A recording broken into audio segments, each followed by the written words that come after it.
Olá, nós iremos trabalhar hoje a aula 5, 6, 7 e 8 e a princípio nós iremos falar da coesão textual. A coesão textual, a partir dos elementos componentes do texto e do encadeamento entre eles, analisa e comenta aspectos relacionados à seleção e combinação lexical, conectivos e seus efeitos, elementos de referência interna e externa. Então, quando eu me refiro à coesão, eu estou me referindo à conexão interna dos enunciados, por meio de elementos coesivos, que são, por exemplo, advérbios, pronomes, preposições e conjunções. São as corretas conexões gramaticais existentes entre palavras, orações, frases, parágrafos e partes maiores de um texto. Então a coesão, ela está implicitamente no texto. E quando me refiro ao texto, eu me refiro a uma sequência, a um encadeamento de sentido, a uma harmonia e a uma fluidez. Então essa conexão, ela está interna por meio de elementos coesivos. Enquanto a coesão se preocupa com a superfície textual, que seria, por exemplo, a forma, a elaboração desse texto por meio de elementos coesivos, a coerência discute os significados expressos pelo texto, que no caso seria o conteúdo. Então, o texto coeso não é necessariamente coerente e vice-versa. No entanto, os dois aspectos tendem a estar ligados. Então, por exemplo, não existe um bom texto somente com a coerência e não existe um bom texto somente com a coesão. Todos os mecanismos são importantes na elaboração desse texto. Exemplo: o dia está chuvoso, pois ontem encontrei vários amigos no cinema, ainda que esse fato contrariasse as pesquisas apresentadas pela imprensa. Então, nesse exemplo, nós podemos identificar que é um texto coeso, mas é um texto sem coerência, ou seja, é um texto que tem elementos coesivos, mas ele não atribui sentido nenhum ao leitor ou ao ouvinte, por exemplo. Crise financeira, aumento no valor do dólar, diminuição das importações. Nesse caso, nós temos um texto coerente, ele tem uma sequência harmônica de ideias, mas é um texto sem coesão. Ele não está bem ligado por meio de mecanismos linguísticos que poderia, por exemplo, as conjunções conectarem muito bem este fragmento. Além dos elementos coesivos, o pronome, os advérbios, as preposições e as conjunções, nós temos os marcadores de coesão, que são anáfora e acatáfora. Quando me refiro à anáfora, a anáfora retoma algo que já foi dito no texto.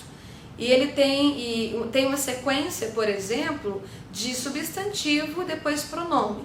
Então são elementos de substituição que remetem a um termo já mencionado. Então se eu falo, por exemplo, a advogada estava certa da culpa de sua cliente. Apesar disso, esta tinha direito e defesa, aquela faria de tudo para garanti-lo. No caso, isso, que é um pronome, retoma o predicado anterior, que no caso estava certo da. E esta retoma cliente, que é um substantivo, e aquela retoma advogada. E o o, que é o pronome, retoma direito à defesa. Então a anáfora retoma algo que já foi dito no texto. Então um exemplo mais simples para vocês. Maria estava doente, ponto. Ela foi até o hospital. Quem é ela? Ela é a Maria. Então ela retoma algo que já foi dito no texto. Deixa o texto bem conectado por meio de elementos coesivos. Outro marcador de coesão é a catáfora. A catáfora é um elemento de substituição que remete a um termo que ainda será mencionado. Então, por exemplo, a catáfora vem primeiro o pronome e depois o substantivo.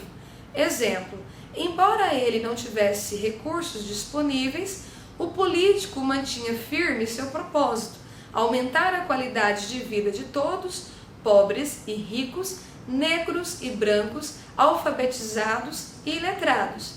Ele antecipa político, Propósito antecipa a oração seguinte, que aumentará, e todos antecipa a enumeração que o segue, pobres e ricos.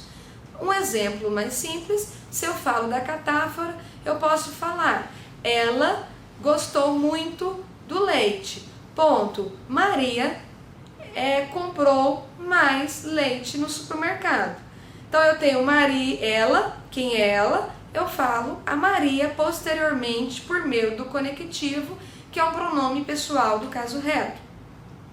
Então esses conectivos, eles são importantes como conexão interna.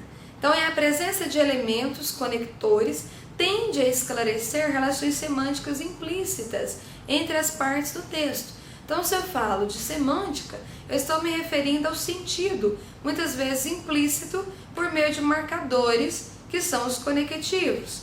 Exemplo, o time jogou com rapidez e inteligência, não conseguiu o resultado. O goleiro adversário estava inspirado. Eu tenho 3 períodos e os 3 períodos eles não têm conectivos. Por meio de conectivos, o texto fica mais fluido. Por exemplo, o time jogou com rapidez e inteligência, mas não conseguiu o resultado porque o goleiro adversário estava inspirado. Eu tenho 2 conectivos, o mas, que é uma conjunção adversativa, que apresenta uma ideia de contradição, e eu tenho o porquê, uma conjunção explicativa. Conectivos com peso argumentativo. Por que os conectivos são importantes na elaboração, por exemplo, de um texto argumentativo? Se eu pensar, por exemplo, nos concursos e vestibulares, e principalmente o Enem, por exemplo, exige os marcadores de conectivos por meio da competência número 4, que exige os conectivos que são os elementos coesivos. Então, por exemplo, a escolha por determinados conectivos é decisiva para indicar a linha argumentativa do enunciador. Então, é muito importante para atribuir uma linha de raciocínio do emissor. Exemplo, a festa tem tudo para ser maravilhosa, mas Joana vai estar lá. Nesse exemplo eu tenho a conjunção mas, que atribui uma contradição, ou seja, uma oposição de ideias. Enquanto o exemplo número 2, eu tenho uma linha de raciocínio totalmente diferente. A festa tem tudo para ser maravilhosa, pois Joana vai estar lá. Então, pois, nesse caso, já é uma conjunção explicativa, enquanto no outro exemplo eu atribuí, por meio de uma conjunção adversativa, um valor semântico de contradição de ideias. Esta foi a revisão da aula 5.